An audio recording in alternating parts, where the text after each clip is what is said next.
You're watching Casually Baked, the podcast, home base for the Canna Curious. Thanks for tuning in. It's high time. We had a high time together. Settle in. It's time to get casually baked. I'm excited to welcome into the studio today Johnny Casali and Trell Messenger. These two guys are what we women call BFFs for 45 years up in Humboldt County. And I just got through watching the Netflix original series Murder Mountain, and it kind of scared a lot of people I know's face off, saying they never want to come to the Emerald Triangle. So I brought these two amazing men in to tell a different story of Humboldt County and in growing and the history. And so welcome, guys. I look forward to hearing your stories today. Welcome. Thank you very much for having us. And I'm very excited to share, our experience in Humboldt County and how it was growing up as a kid and how it is now for us. Yes, and I'd like to say thank you as well. It's been an adventure for us, and we're from growing up there, early age to now, and amazing things are happening. All right, so tell me, what is your first experience of cannabis? The very first experience you can remember. For me, I've lived in the same house for 45 years. I lived with my mom and my stepdad, and my mom had always been a person that loved plants, whether or not it was growing plants in the vegetable garden as far as tomatoes and zucchini and squash, to growing cannabis. And so, part of living in the country is, dealing with chores and taking care of the animals and taking care of the water systems. But it was also, for me, it was taking care of the vegetable garden and taking care of the cannabis plants. So, from the time as early as I can remember back when I was 10 years old, I used to help her do all those kind of things. And that included taking care of cannabis. And just like she fell in love with growing plants, I also followed in her footsteps, and I fell in love with growing all plants like she did. So it was pretty young age that I really found love for doing what I'm doing today. Right on. Trell, what about you? Well, my grandparents bought their farm, a 40-acre homestead, in 1977, and I was 8 years old. And my earliest memory is my grandmother in a sundress, not a hippie, but a little different than that, but in a sundress in her vegetable garden with corn and tomatoes, strawberries, raspberries, and seeing these big purple colas sticking out of the rows of corn. And I was curious what it was. It wasn't a vegetable, smelled different. Mm-hmm. And so I asked her, and she said, it's cannabis. And that was my introduction to it. And I was always shadowing them around as a kid, just loving the ranch style, loving the apple trees, the pear trees, the walnut trees, the plum trees, and the deer that my grandpa used to shoot on the ranch. And we'd have venison, and it was pretty self-sustainable. We still went to the grocery store, but they did a lot of their own sourcing for food. And they did a lot of their own sourcing for smoking the marijuana they liked. So how was it introduced to you? So obviously it was like, this is just another, product, so to speak, in the garden. But was there any conversation that you remember having as a child? Well, with my mom, it was, I grew up following around from the time I was 10, and it was never looked at as something that was illegal or very harmful. It was always, I was educated that was something that actually helped people and it would benefit people. And so, throughout my life, throughout my teenage years, I never really looked at it as being something harmful. It was always something that was just part of the farm. It was just part of the vegetable garden. Mm-hmm. So it was later in my teens that I eventually kind of figured it out. And, going to school, it wasn't something that we talked about all the time. It was more, my parents are carpenters, and then I realized that all the parents were carpenters. So, I started to figure it out as a kid then that, okay, well, maybe it's not legal, but it's also probably not harmful and it's not hurting anybody. Right. So you were both involved from a young age of growing and harvesting and all of that good stuff. Yes.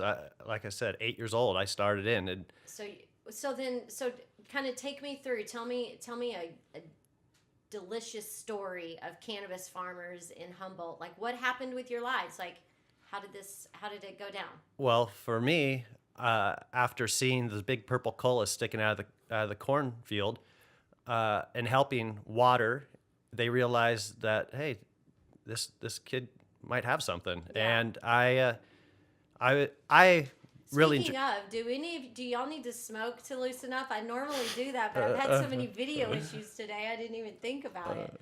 I've got some stuff from your friends in here. You know what? We brought some stuff down for you too, and also to share. I don't know if it's appropriate right now to be smoking. It might really just ruin the show. But Okay, well, I don't know. maybe I don't later know- on. I don't know how people work here. We'll have a celebratory smoke when we're Okay, done. that sounds great. I like that. Because neither of us smoke on a regular basis. You know, I think the last time I smoked was maybe 4 or 5 months ago. But See, I that's smoke at something night. that I think people need to know too about farmers. Not all farmers smoke their profits. yeah, no, for sure.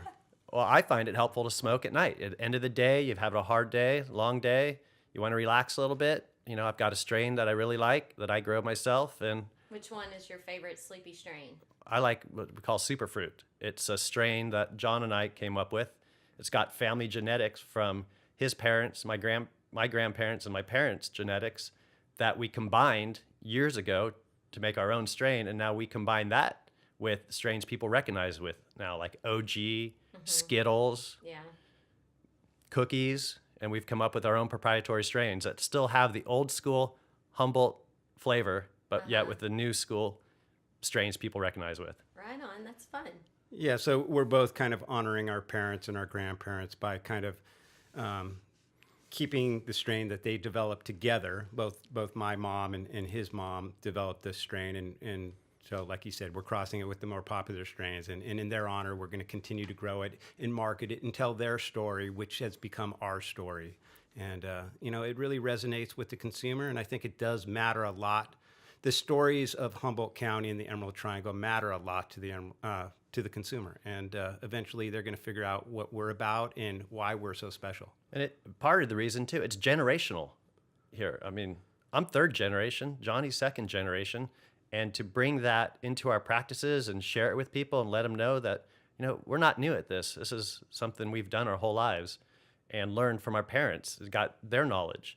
So Yeah, my dad is. I grew up on a cattle ranch in West Texas, and my dad is third generation rancher, and so now things are changing. He has all daughters. None of us want to be cattle ranchers, and so the business model is changing. But it is something to honor when you have this bloodline and this land and this heritage.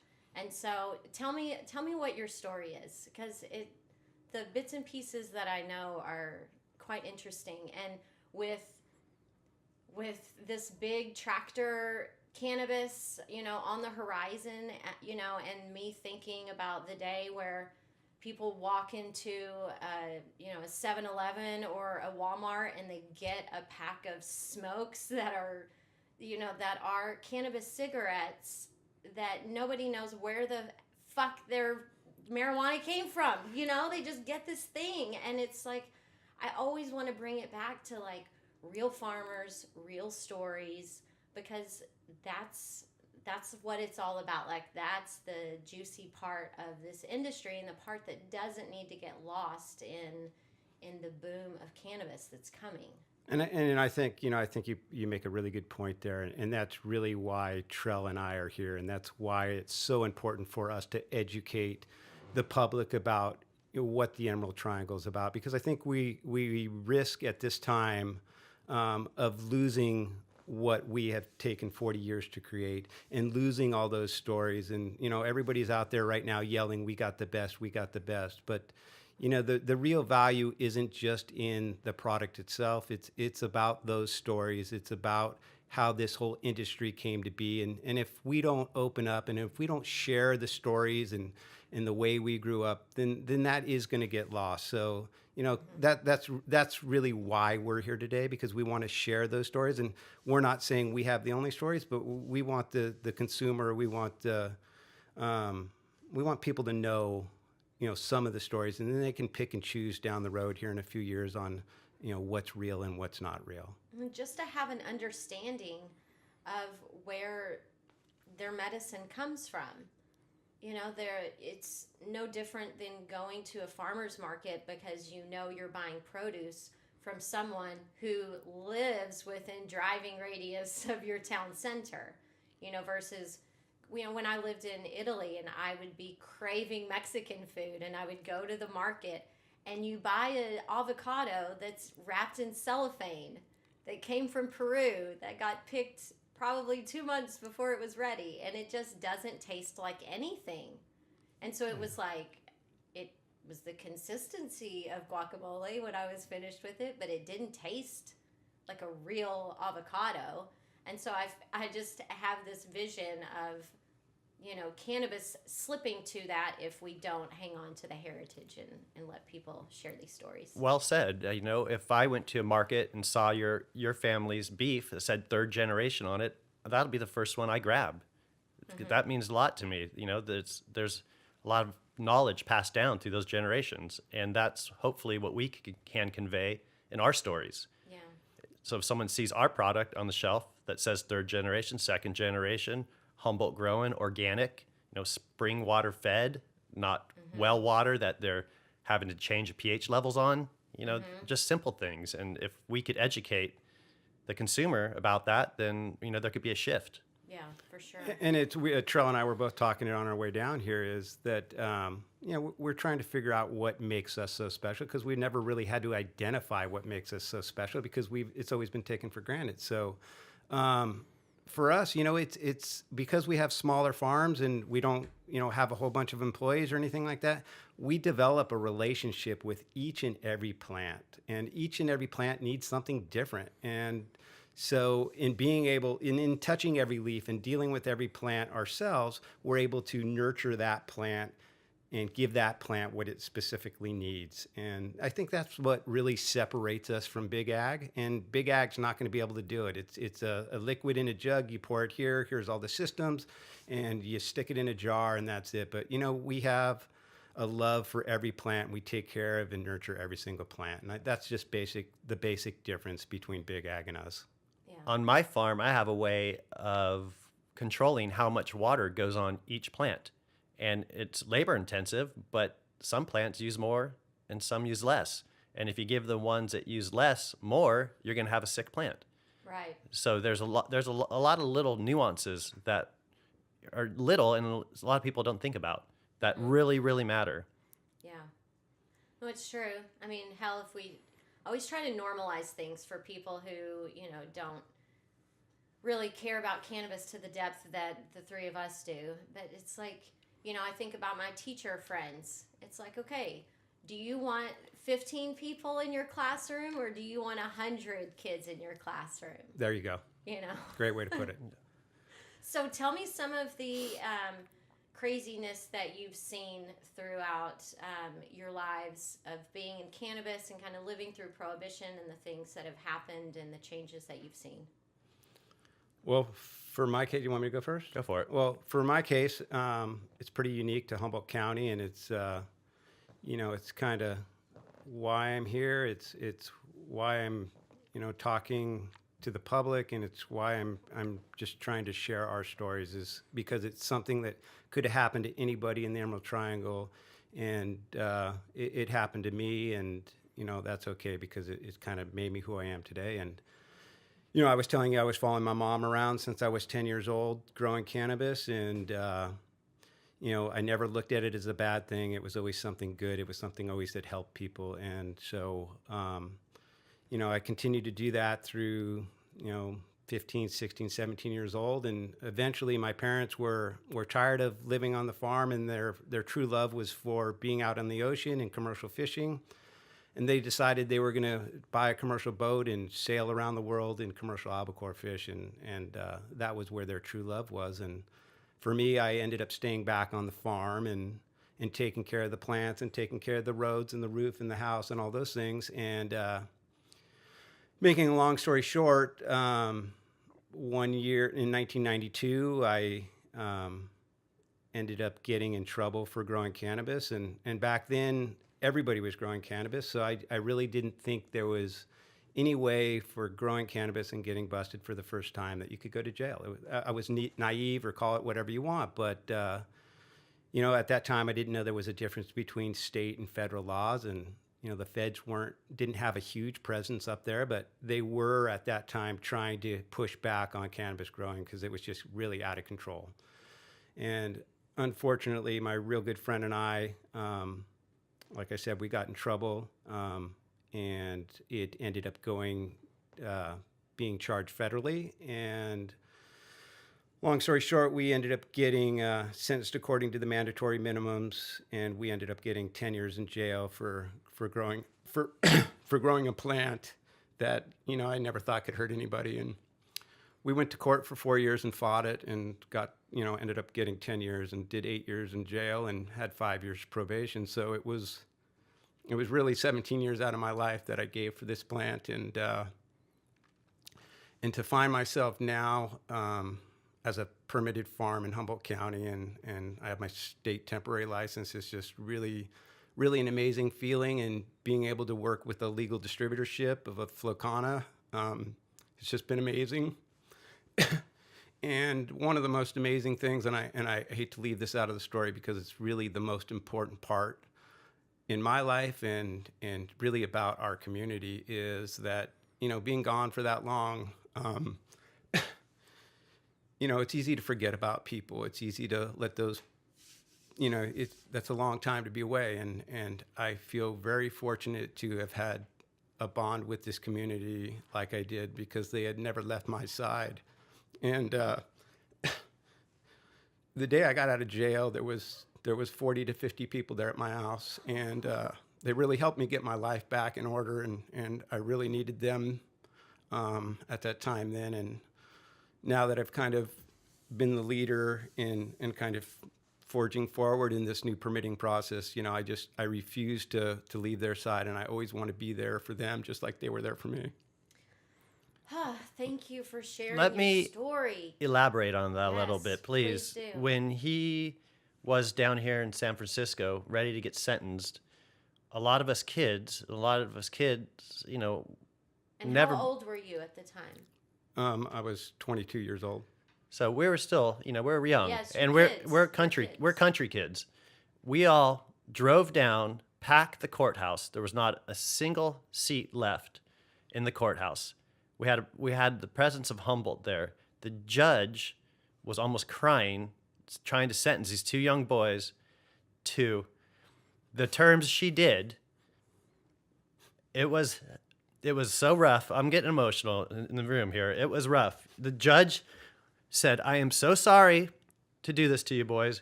My hands are tied. Mandatory minimums, 10 years." And we all about lost it. It was one of the hardest things we could ever hear. They've never been in trouble, never, ever did anything harmful, nothing violent. It was just cannabis. And that was in the Reagan years, and there was a war on drugs, and it was unfair. There were, 3 strikes, you're out. Nancy Reagan had DARE. It was, they just had an agenda, and they made an example out of Johnny and his best friend. It was horrible. And, we would go down and visit him in Lompoc. He was in a federal camp. We would go down there regularly and visit him to make sure that he knew that we were still there with him. And, that's how it's been. And we're here together now. And Johnny has been in the forefront of this. Yes, He's got his farm, his small farm, and when he decided to do this, he jumped out. He was the first to do it. And like myself, I'm coming on to it now, but I was skeptical if this was going to work or not. And I still might be a little skeptical about it. Well, but it's definitely not easy, but And if we can tell our story and let people hear this and know what we've been through, then it can validate all the stuff what's happened to us. And so I think it's important, sorry to interrupt, No, it's important for people to know that it was, this is something that happened to me, and I'm a firm believer that everything happens for a reason. And, maybe at the time we don't know what that reason is, but maybe right now I'm figuring out what that reason is. And having a platform to be able to share that story and be able to say, look, we would never hurt anybody, and it wasn't really right that we got that much time for growing cannabis. And the fact still remains is that there's people in jail today for growing cannabis that would never hurt anybody, and that just doesn't feel right, with California becoming legal. And it was probably this summer that I was sitting in my greenhouse and CNN had shown up, and they were interviewing me about this same exact story. And it was just then that I realized that, as much as I thought 25 years ago that I couldn't go to jail for growing cannabis, or I would get probation, even today, as I sat in the greenhouse with as many plants as I had, the reality still remains that it's federally illegal. And if the feds show up at my house for whatever reason, there's a really good chance I would get life in prison. So to think that there's nothing on the line for us in the Emerald Triangle is really to mistake what is at stake. And we have a lot at stake, and there's a lot on the line. So don't pretend there's not. Yes. This is so true. And is it true that like 80% of this country's cannabis comes from the Emerald Triangle? I think you're pretty close on the numbers. I've heard that. Yeah. I mean, because when you think about the concentration of farmers and cannabis knowledge that are located in Northern California, and to know that you've had this experience, and that, I mean, thank God I can't believe it's been 4 to 5 months since you've consumed cannabis. I would have so much anxiety. I microdose every day for my anxiety. So, kudos to you for being such an inspiration to other cannabis farmers, and to be somebody that is still willing to hold the line and provide top quality medicine that still respects our farms and plants and water and and just the environment in general. It's like you're doing everything right. So thank you for that. Thank you, both of you. You know, and that's why I feel so fortunate. And Trell also, I'm sure, I'm not meaning to speak for him, but to now that we're in the legal market, we have to find a distributor that kind of represents us and able to facilitate our product from our farms all the way to the retailer. Right. And there's a lot of different distributors out there that are willing to do it and this and that, but they all stand for something. And we were fortunate to be in early enough with a company called Flocana, who is a large distributor that really represents the small farmer in the Emerald Triangle, and that has a lot of the same values that we do. So it's been a pleasure to work with them for those reasons, and they've really built their whole business on the backs of the Emerald Triangle, and they support us to the bitter end. So I feel very fortunate to have gotten lucky enough to be part of their team. Absolutely. And now tell me about your relationship with Willie's Reserve, because I'm a Texas girl. I love me some Willie. So there's nobody better than Willie. We all know that. And Willie himself and Willie's Reserve team is just an amazing team that was brought to me through Flocana, and Flocana packages all their product in California, and that's all product from the Emerald Triangle. And they handpick all the product that goes into their jars. I was told, I didn't see personally, but supposedly Willie himself tests all the product before it's given the stamp of approval. I And believe that. I kind of believe that too. And so it's been an amazing journey with Flocana, but it's also been an amazing journey with Willie and his team. And their values are so aligned with ours too, that someday I hope to be on stage with him and really share what my experience has been with him and how he aligns with us in that way. And but my product last year was the first year that product was given to the Oscars and given to 50 of the biggest stars in the world, and I was fortunate to get my product in there too. So Denzel That's- Washington might have smoked some of my pot. I don't know. That's a great story. Yeah. That is an absolutely Isn't that cool? great story. That's Yes. really neat. Yes. I love it. So these are things that have been brought to the small farmers of the Emerald Triangle, that kind of platform that maybe otherwise might not have been able for me as a small farmer to be able to do by myself. So working Absolutely. with that company and being not just us, them, and this profit, but being a team and going through this together is felt really good. So, that's why I'm so excited about sharing. And- Well, and it allows the smaller farmers to, level up, so to speak, whenever it comes to, fighting against these big forces that Yeah, are so all of a sudden looking- now you have big ag versus 52,000 farmers in the Emerald Triangle. Now we're on a level playing field. Yeah. Yes. So we have enough small farmers in our counties, Mendocino, Humboldt, Trinity, to equal some of the big monocrop commercial agriculture that's going on in Southern California. So, but ours is all these farms that are taken on by Flocana have, farms that are cared for with a lot of love. So all the product's going to be premium product. Right. So if they could source, like say, 5,000 farms of premium product, that will well surpass a huge farm in Southern California that's growing in, the desert. Well, and too, when you think about all of the nuances in climate and soil and all of these things, you also get just a nice diversity of product too. And we're talking about, let me clarify, we're talking about sun-grown.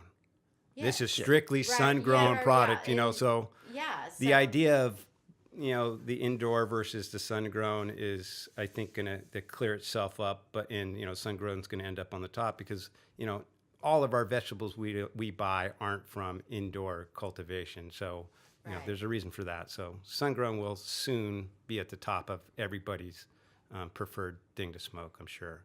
Yeah, I mean, if you don't smoke very much, you're not going to know the difference. But for someone who has a palate for cannabis, just like someone has a palate for wine, you will appreciate the better product. You will know the difference. Yeah. For sure. It's a natural way of growing. You're not artificial lighting them. It's beautiful. So, Trell, tell me your story. Well, as I started off earlier, my grandparents bought their farm in '77. I saw that first big cola sticking out of the corn, helped them with that, growing it through their garden. And then from there, they branched out onto other parts of their 40-acre homestead and put small patches out in the forest, clandestine patches, just because of the illegality of it. So, I helped them that next year, carrying soil on my back in backpacks, carrying plants out into these remote spots and help them plant. And they saw that I loved it. I just loved being outside. It was the best thing ever. You'd be walking out to a pot patch and you'd walk through, say, a berry briar, and then stop, pick some huckleberries, eat them, and then keep going on your way. And they saw that I really loved it, so they said, "Hey, why don't we'll give you your own little patch."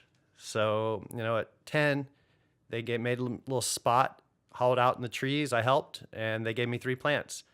And my So cool. my grandpa helped me fence it off with 2-inch chicken wire, and said, "Here's a bucket. Walk down to the creek every day, get 5 gallons of water, and dump it on it." So that's how that started. I had about a 150-foot walk down a little hill, fill my bucket up, and dump it on it. But let me back up a little bit. He had to teach me about how to fertilize. And back then, there weren't a bunch of grow stores. There weren't any grow stores anywhere. So we sourced the fertilizer off the land. He taught me how to go around to adjoining parcels where some of the neighbors' horses were. That a lot of the hippies just let their horses run wild, and then the horses would, shit out on the land. And he said, "Bring the bucket that I gave you and go collect some of it." So I'd go out and collect it. And he said, "Bring it back and I'll give you some ashes from our wood stove from the house." And I'd mix a little bit of ashes in it. And then he said, "We'll go down to the wood shop." He had a wood shop. He'd make furniture and, odds and end tables and things. He said, grab some of that sawdust, mix all those three together, and then dump that on there, but not too much because you could burn the plant. It could hurt it. So he showed me the first amount, how much to dump on, and I did that. And I would do that every month. I'd go out and collect the fertilizer and put it on and water the plant. And that was it. I was sold. I absolutely. So how did your first crop turn out? Well, it was decent. Back then you didn't have to be great. There So was, d- I would now, say. do they know that if they give a 10-year-old 3 plants, that the 10-year-old will get to smoke their product? No, I never, Okay. I never wanted to. It wasn't Okay. for some reason, because I saw them smoke. It was around. If I wanted it, I could have had it. It was sitting on the coffee table, but it was nothing. I guess When did you decide to try cannabis for the first time? I was in my early teens, maybe 13, 14, and I tried it. I liked it well enough. It wasn't something I was super sold on. I was very upgoing. I wanted to go fishing, ride my motorcycle. Yeah. I was always on the go, and Uh-huh. I found that it just kind of relaxed me a little too much. Okay. But What about you? My parents were pretty strict. I didn't really drink or didn't smoke anything until maybe 18, 19 years old. And like same as Terrell, it kind of just relaxed you. And I was a big fisherman. I was a fishing guide when I was 16. So I got up early. I was up at 4 every day. So it was more about experiencing what the environment and the land had to offer up there. And which got me excited. Yeah. and I can't lie, there was some monetary value aligned with it too. That was nice. Yeah.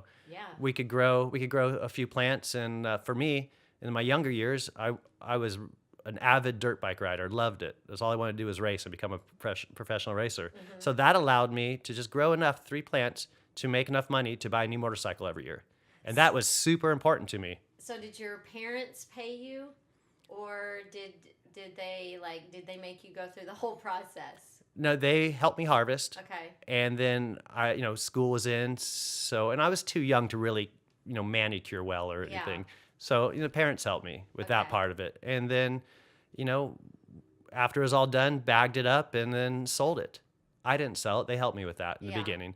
And it was, because I'm just sitting here, I'm like, I got paid $5 an hour to build fence and drive a tractor, pick watermelons. I was like, I did not have a cool job. well, this is what I had, and I thought it was cool. I loved it. Yeah. Yeah. I mean, how could you I not? would Yeah. way much rather done that. Our little local creek where I dipped the bucket out of had little trout in it.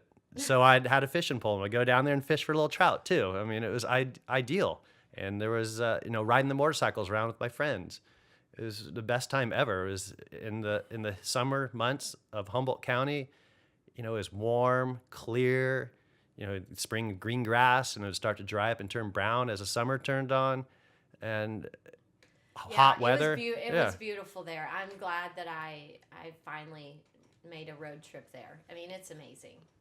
One thing that was really common with families in Humboldt County back then, it was, he talks about growing a few plants for purchasing a motorcycle and stuff, but it wasn't about just a monetary gain or living off of cannabis. It was a multiple of things that we did just to be able to live in the country. And, my parents, like Trell's and many others, we grew cannabis. We cut firewood for a living. We had a nursery that we sold, supplies in later on. And, so it was a multiple of things that we did just to be able to survive in the country and to be able to live that rural lifestyle.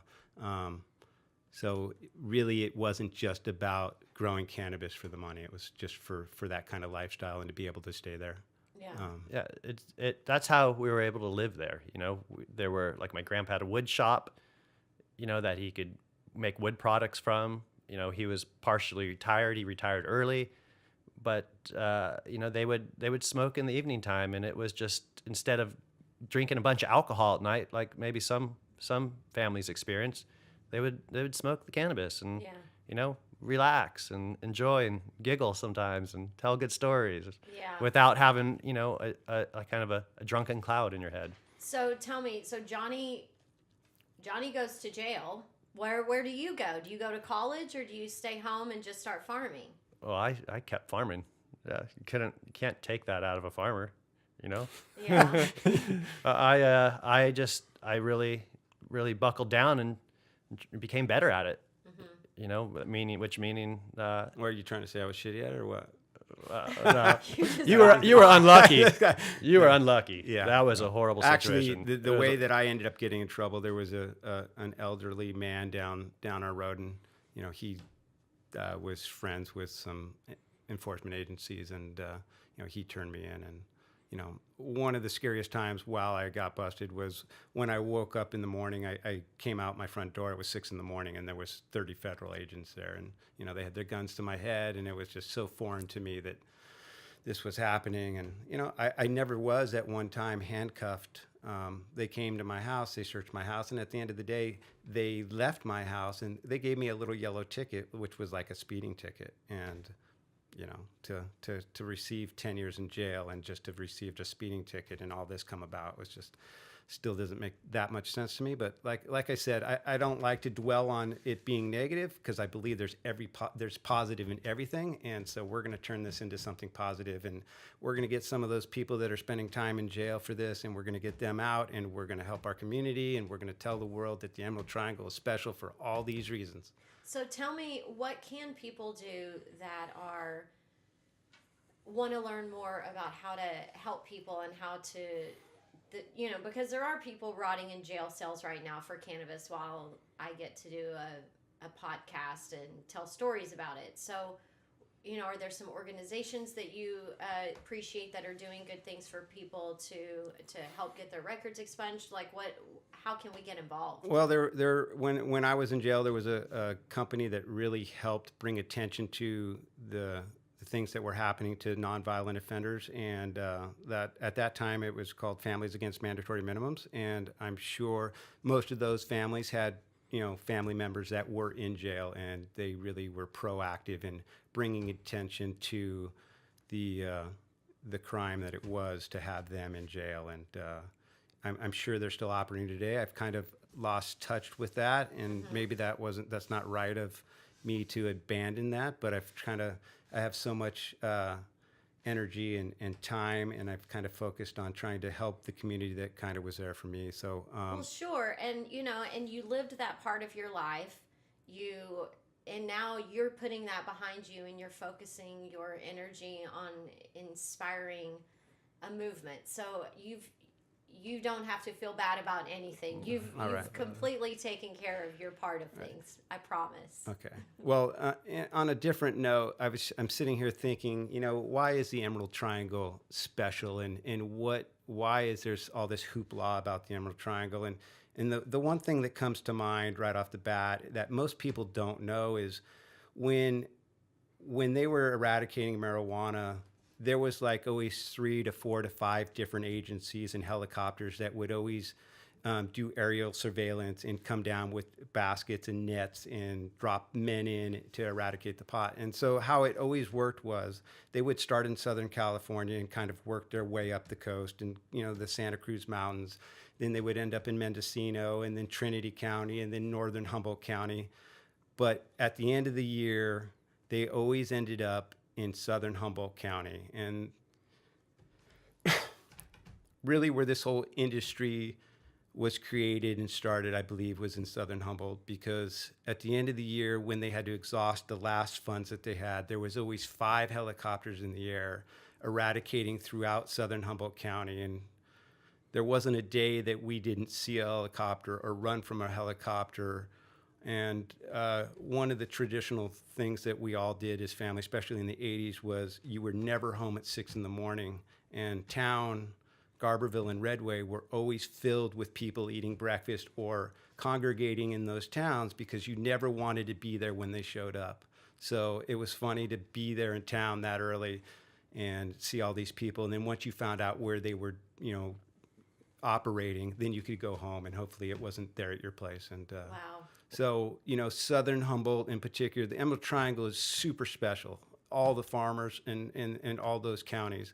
But for me, and of course, because I live there, Southern Humboldt has taken on a different meaning for a lot of different reasons, and it's important to share those reasons. Absolutely. The community always looked out for each other. Like when they were coming out a road, it was like a game of telephone. They're going out such and such road, and they turned on such and such road, and then you would hear it, and if the roads kept getting closer to you, your nerves got up. You ran outside. You'd go out to where your gardens were, and you'd stay there and listen for the helicopter. If they're coming your way, you might want to chop your plants down and get rid of them, so they don't eradicate them or possibly arrest you.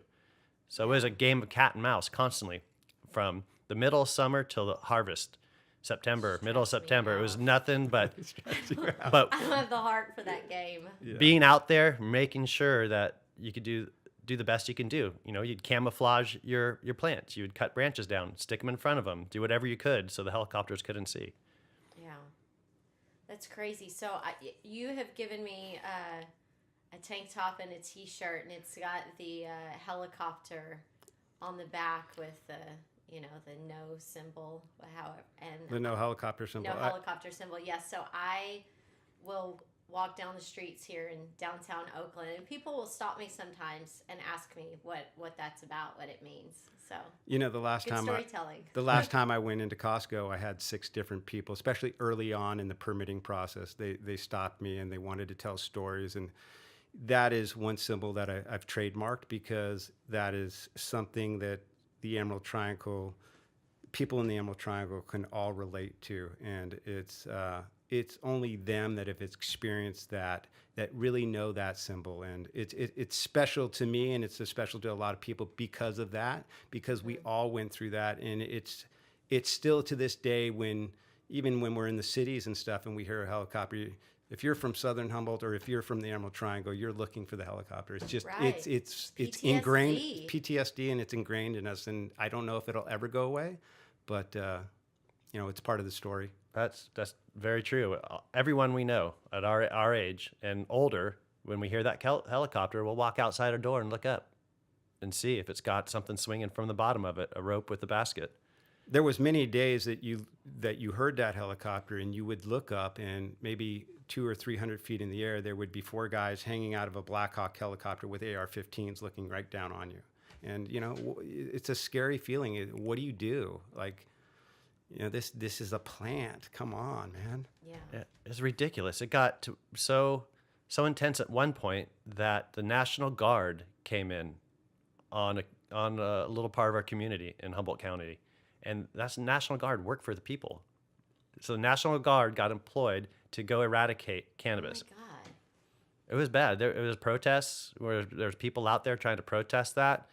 It was scary. They were very, very good at it. So when was that at its peak? When all of that was, when it got to be the worst? Maybe 86, 7, 8? 85 to 95, Yeah. It was brutal. It was an everyday thing in the summer that you were dealing with helicopters, and that is Green Sweep, that's Black Hawk helicopters, that's Met, Comet, Camp. It's so Camp. much money. yeah, and it was It's so expensive. it was to a do lot of that. jobs. It was a business. It was about numbers. It was about how many plants did they get. It wasn't about these people would never hurt anybody. And yes, there's an argument both ways. They could argue that yes, people were getting stoned. It's a gateway to other different drugs and this and that. But those aren't true things. So what true stuff could they say? But at the time, maybe they thought that was true. But obviously, they've maybe figured something out now as they legalize every different state. Well, So they are. No, the research already existed that wasn't true. Well, did the war on drugs work? No. Fuck no. No. It's a joke. Yeah. anyways, we're pretty fortunate that we're in the permitting process now, and we get to move forward and share all these things openly with everybody. So Yeah, and so now you are the kid in Humboldt County who keeps your nose clean, and you've got the permits, and you also are part of the regenerative farming movement there, right? for sure, that's a big thing now. And protecting the fish and the rivers and the lakes. Tell me about some of the programs that y'all are involved with. So for me, it's really important, and maybe the most important part that I think a consumer should know. And it's not about me saying that I have the best cannabis in the world, because everybody is saying I got the best. And I hate when I hear that, because it doesn't mean a thing, because there's a lot of good cannabis out there. But I don't know if there's a lot of really good people that really care about what they're doing. And the Emerald Triangle has a lot of good people like that. So the best advice that I could give to any consumer is to figure out who your farmer is. And it's easy to do. You can go on different websites. You can punch up their names. You know, if you look up Huckleberry Hill Farms or Full Sun Farm, you know, you can learn all about who we are in the different organizations that we support. You know, like each of us, a lot of us farmers up there, we're trying to grow 1 or 2 plants and donate it to the veterans. And thank God that this year, I think that the regulatory process is now going to allow us to give that product. Good. Yeah, I just heard that through the grapevine. Sweet Leaf here in San Francisco is kind of facilitating that and organizing that, and he just notified me that that's going to be possible. And, you know, we support a lot of the nonprofit organizations up there that, like Sanctuary Forest is a big one that protects all the salmon and steelhead spawning tributaries and the forests around us. And, you know, it's important for all of us small farmers. We're really learning how to be regenerative farmers, take care of the environment. I have, particularly in my place, I have spawning tributaries on both sides of my farm. So it's particularly important that I keep any sediment from running off my property into those creeks. So, you know, I take a lot of pride in that. And, Very you know, nice. Trail And does one of the same thing. permits we had to get was called a waste discharge permit. So any waste that might run off, say overwatering, you want to make sure that doesn't go into the creeks. So you have to be far enough away from a creek for them to even give you that. So that's just one little small aspect of it, you know. And you want to know what practices your farmer uses. You know, Absolutely. organics is a huge thing. I think that's gigantic. You know, you don't want to have cannabis that's sprayed with pesticides. You want to have, if you do use a pesticide, you want to use a California legal. Yeah, you know? well, and of course now that we're here in a legally regulated market, that's not near as big of an issue, because if someone goes into a dispensary, you know they're going to get clean cannabis. However, people in all these other states who just get what they can get because it's still illegal, they're the ones that are getting the stuff that didn't pass inspection. Yeah, the pesticides. Yeah, and that's going to take, you know, that goes along with, I think, educating the public, because those are things that the public and the consumer really doesn't know yet. So, you know, I want to rush this and make it all happen and make everybody know, but really, realistically, this is going to take some time, and it's going to take dedication from all the small farmers and all the distributors to educate people. And, you know, with education can come a lot better choices that we can make, and a lot healthier choices. And real soon here, I hope that the consumer will realize that there's a choice. By buying Emerald Triangle Farmer product, it's like buying Whole Foods versus let's say a Winco product. So there's going to be some that don't care what they eat or what's in that, and there will be some that do care, and that's when we're going to be there for them. And so, everyone, I want you to find and follow these guys on social, because you really do a good job of showcasing your life on the farm. So, what is your Instagram handle? I'm Huckleberry Hill Farms. And I'm Full Sun Farm. Okay, at Huckleberry Hill Farm or Farms? Farms. Farms, Yeah. and we're Solo Farm. Solo. Yeah. Full okay. Sun Farm. Full Sun Farm. Okay. Well, and I'll include this stuff in the show notes along with your websites, and then and I'll look up some other ways that people can get involved and try to help with the other farmers who have ended up on the wrong side of the law for reasons that are pretty fucking ridiculous, and how we can help them. But do you have any parting words for the audience that you want to share before we go? I do. I want to thank you personally for giving us this platform to tell people a little bit about us and our farms and our history, because it's really important for us that people know that this is generational. We're just not new kids on the block. We've lived it from our earliest memories, and it's really, really important for people to know that, because we're still here, and the reason we're here is because we love it. All right, and I love it. So now now this is all done, y'all can smoke a joint with me? Or Yeah, do you smoke a bowl, or do you vape? Like, No, what are no. you into? We rolled the joint already. We got a Okay, pre-roll Yeah. for you. I got So. a farmer rolled joint. Right on. Hey. And it is strains that Trella, my parents, had created. So you'll get to experience them a little bit along with us. All right, go get it. All right. Thank you so much. Yeah, thank you. I hope you appreciated Johnny and Trell's stories and the nuance and care in small farm cultivation. I hope you're inspired to learn more about the farmers behind your favorite cannabis. It's important to acknowledge that while we're free to enjoy the benefits of cannabis, there are people still in jail for minor cannabis possession. I borrowed some 2017 stats from the Drug Policy Alliance to paint you a picture. Did you know that the U.S. spends $47 billion annually on the war on drugs? In 2017, more than 1.6 million drug-related arrests were made. 85% of those were possession charges. Almost 660,000 of the overall drug arrests were for marijuana law violation. And almost 91% of those were for possession only. And although whites consume just as much cannabis as our friends of color, 47% of people arrested for drug law violations are Black or Latino. Yet they only make up 31.5% of the U.S. population. These stats suck, people. They're shameful. In the world I want to live, we all do our part to course correct the path of our country.